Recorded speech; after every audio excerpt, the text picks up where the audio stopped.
exactly that it was like crawled up and like cocked its head or something.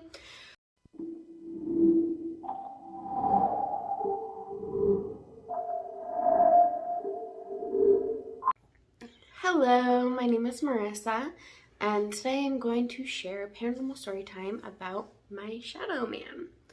So I want to start out with saying my bearded dragons are still awake. They actually almost froze to death today. So now that they have warmth for the rest of like half the day, they're like all excited and whatever. Their lights are off now, but they're still rambunctious. I also have my little chihuahua in my lap, so he might start like barking and making noise.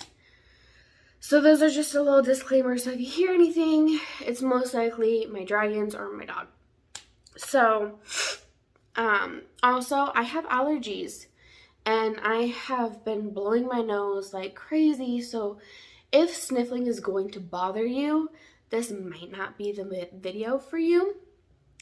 But let's just go ahead and get right into it. So this story starts out with my senior year in high school.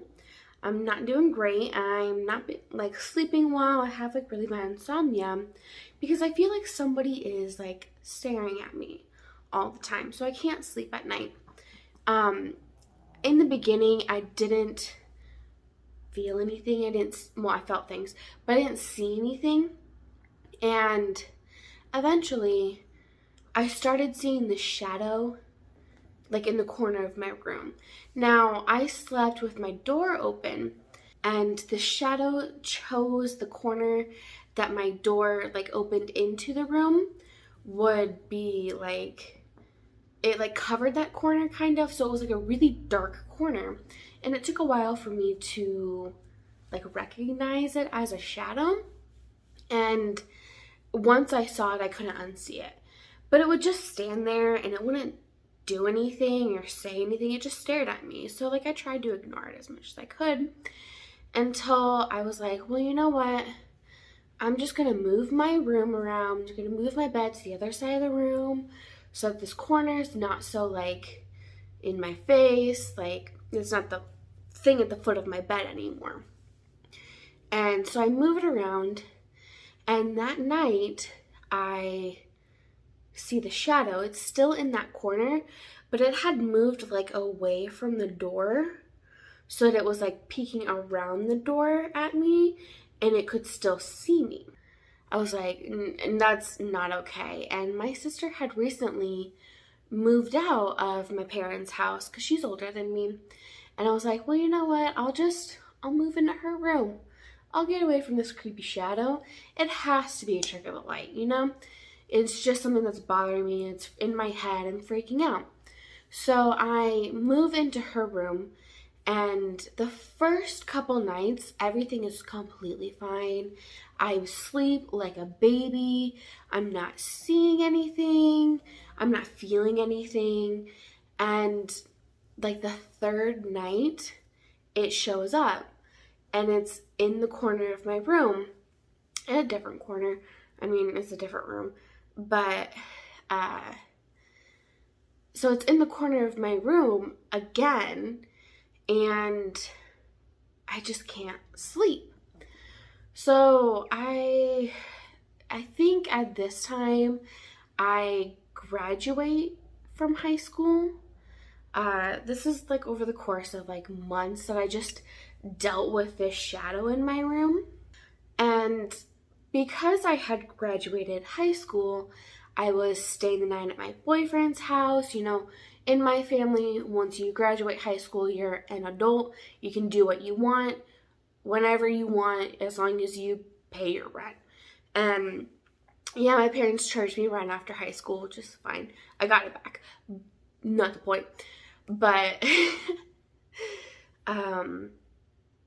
so I could do whatever I want. So I'd stay the night at my boyfriend's house a lot, or at my friend's house. And I started noticing that the shadow would be there. Like I'd sleep at my boyfriend's house for like 3 days in a row, and then it's there. And I'm like, well, that's a little creepy. This cannot be a trick of the light anymore. Because what is, I'm staying the night at multiple people's houses. I've changed rooms, and there's still this shadow thing just there. So eventually I am like, well, I can't run away from this thing anymore. So just stay at my house, make it easier.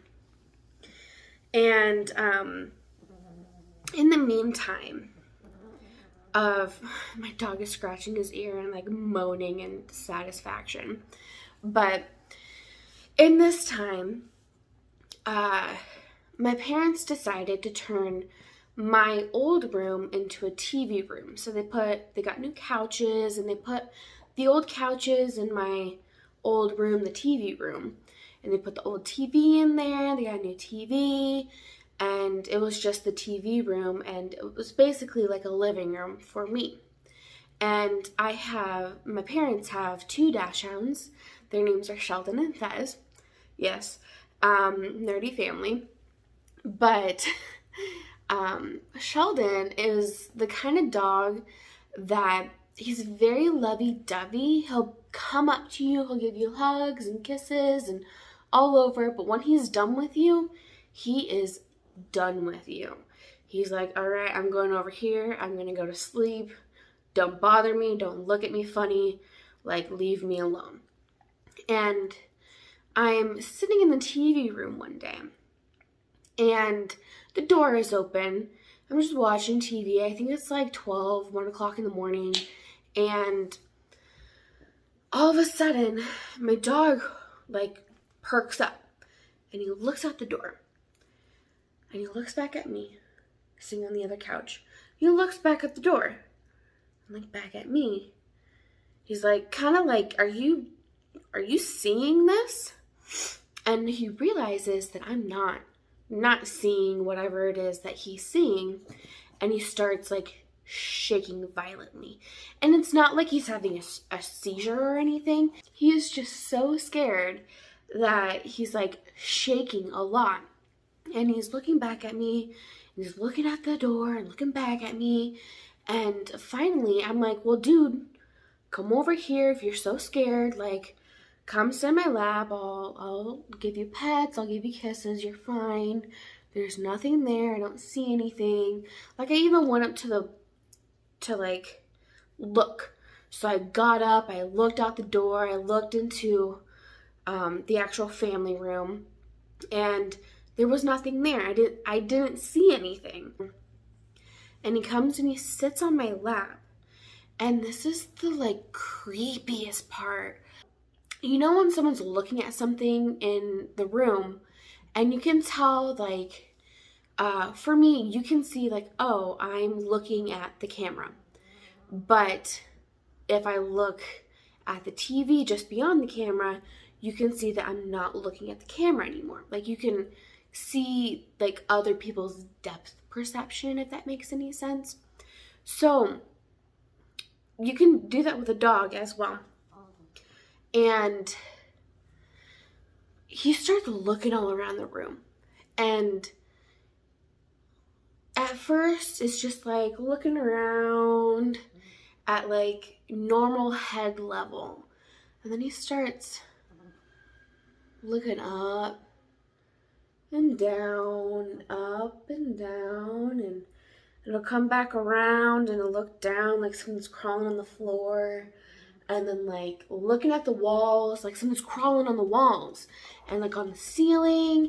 I think at one point, whatever this crawler thing was, like crawled over my head, and it like crawled around the coffee table, came back, and it was like right in front of me, and I could see he was looking right in front of me. Like, it had like crawled up and was like cocking. It was creepy. Like, that was just the vibe that I got, like exactly that it was like crawled up and like cocked its head or something. But I was like, I'm out of here. I am not sleeping in this house today. So I packed up the dogs. Like, I was like, I don't even care what my parents say. Packed up both the dogs, and we went to our nearest lake, which, like, has camping grounds. We live in Nebraska, and every lake has camping grounds in Nebraska. And so I go over to the camping grounds, and we spend the rest of the night in the camping grounds. And we come home the next day, everything's fine. It was just one really creepy night. And I think like 3 weeks or so go by. I'm hanging out with my friend. I know she won't care if I say her name. My friend Josie. She's been my best friend since like sophomore year. I think she was in 8th grade when I was a sophomore. But she's been my best friend since sophomore year. And we're hanging out, and, you know, conveniently, like as most teenagers have, I had a pregnancy scared. And, you know, I went to the dollar store. I bought a pregnancy test. I took it in the bathroom. My bathroom downstairs in my little apartment was unfinished. So it was like just a big room where, like, on this side of the room, my dog really wants attention. On this side of the room was like laundry, and then on this side of the room was like the bathroom. So my dad got sick of like coming down and having to do the laundry, but like me or my sister in the shower.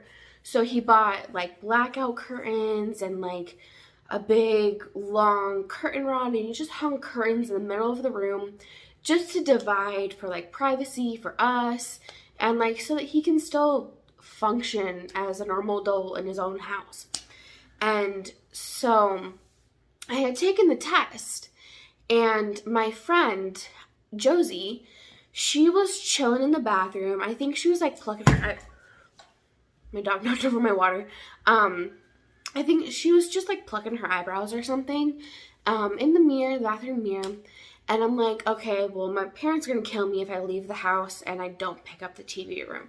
There's trash all over. So I'm just like, while I'm waiting for this test to process, you know, I'm going to go pick up the TV room so we can get out of here once we get that negative. And I'm in there and I'm picking up, and all of a sudden I hear my friend go, Marissa, was that you? And I'm like, what do you mean? And she's like, she like comes over into the TV room, and she's like, were you just in the laundry room? I was like, no, I've been in here the whole entire time. And she's like, I am not joking when I say I literally just heard your voice say, mine. Like exactly like that, like a very pushed whisper. And, you know, we were really freaked out, and we're like, what does that mean? We're like, oh my God, I don't want to look at this pregnancy test. Like, is this thing telling me that, number one, I'm pregnant, and number two, it's going to possess the baby or something crazy like that? And, you know, we look at the pregnancy test, it's negative, thank God. Didn't have a baby for another 3 years. And so we leave, and we're like, we gotta get out of here. Bye. After that, things are kind of like normal. So it's like a span of time where like random things are happening, but in the meantime, things are pretty normal. And by normal, I mean a shadow person is existing in my corner. And I just dealt with it. So things are normal for quite some time until I noticed that the shadow was moving. And by moving, I mean it started pacing back and forth in front of my bed. So like at the foot of my bed, it would pace from wall to wall in my room. And I would try not to look at it because it's scary. I eventually allowed myself to look at it like 2 weeks after it started happening. And right when I looked at it, it stopped. It was not at the foot of my bed when it stopped, but it was like kind of like over to the left of my bed, and it stopped, and it looked like it had turned and looked at me. At that point, I was like, no, and I just looked away, and it seemingly just kept pacing. So I was like, all right, note to self, don't look at it.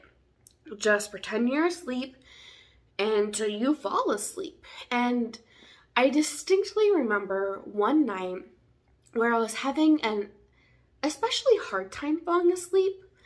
I just had this urge to look at it. Like, I can't describe it, but I just was like, don't look at it, don't look at it, don't look at it. I'm like, I gotta look at it. And I looked at it on accident. I didn't mean to look at it, but I looked at it, and it stopped again. It turned toward me, and then it started walking toward me.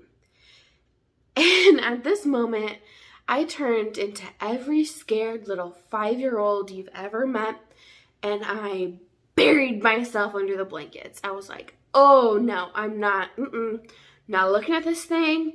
It doesn't exist. Like, no. And then I'm like, okay, it has to be gone. Like, I can breathe. Like, take the blankets off of your head. You are 19 years old at the time. And I took the blankets off of my head, and it was standing at the side of my bed right here. And in the split second that it took for me to see it and process that the shadow is standing right next to me, because it's weird. Like, it's dark in the room, but it's like when it's farther away, it looks darker, but when it's closer, it's dark, but you can still see through it. I don't know how to explain it. But in the time that it took for me to process, like, oh my God, this thing is standing right next to me, it leans down and, like, gets in my face. And, like, the only way that I can describe it is, like, it, like, it unhinged its jaw. And it, like, opened its mouth. Like, it was, like, coming to suck my soul out of my body. And it, like, leans down, unhinged jaw, and, like, I freak out. Like, I jump out of bed, and I'm out of there. I'm like, I'm never sleeping at my house ever again. I go to the lake, stay the night. At that point, I had talked to my boyfriend. I was like, hey, my boyfriend at the time was older than me, and he had his own place. And by his own place, I mean I paid his rent while he didn't work. And I was like, hey, like, I'm paying your rent for you. I might as well live with you. Because I didn't want to sleep alone. And I think at some point he had gotten kicked out by his roommates, like, shortly after me moving in with him. And we ended up moving in with his mom or something. That part's a little fuzzy. But eventually he got frustrated with me being paranoid that this shadow was going to, like, come back for me. He kicked me out. He was like, you gotta go home. And every time, once I got back, no matter what I was doing, where I was at, in the basement, only the basement, I would feel like there's something literally right behind me breathing down my neck at all times. And when I think back to it, I can still feel it right at the back of me. It was like in step with you. No matter where you're going, it was on your back. And that continued for quite some time until I had gotten another boyfriend. This is obviously months down the line. I'm not that kind of girl that's like hopping from boyfriend to boyfriend.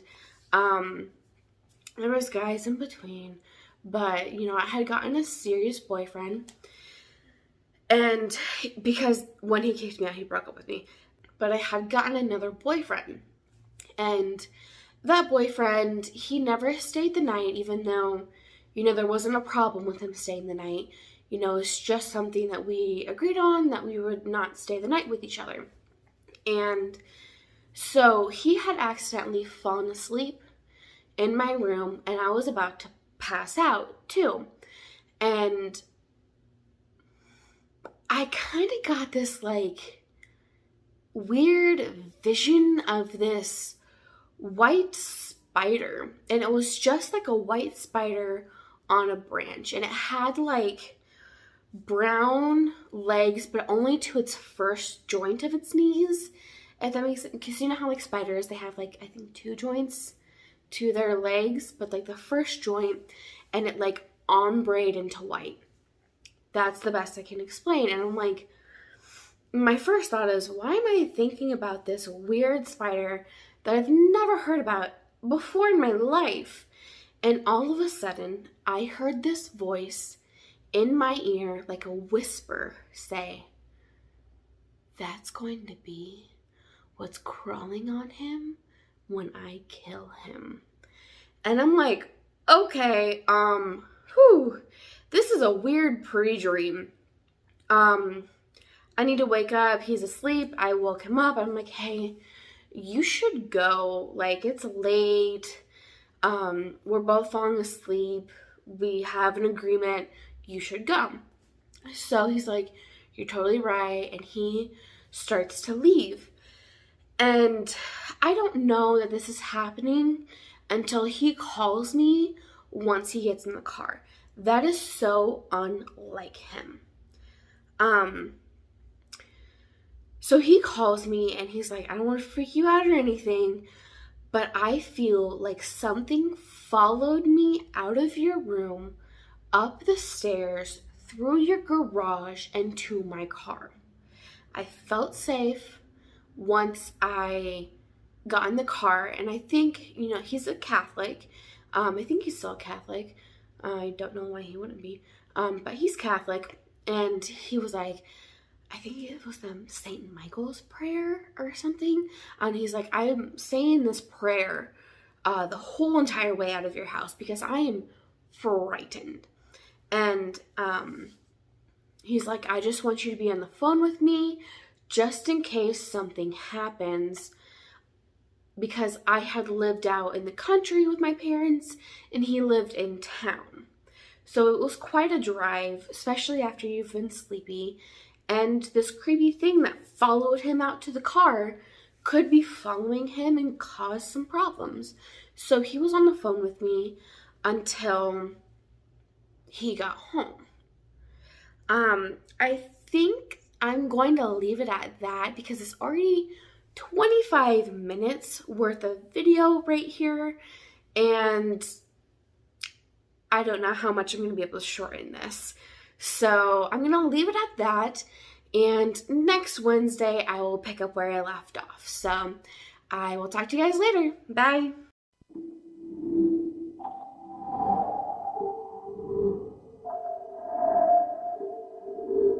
Just so scared. Are you okay? He's just so scared. Are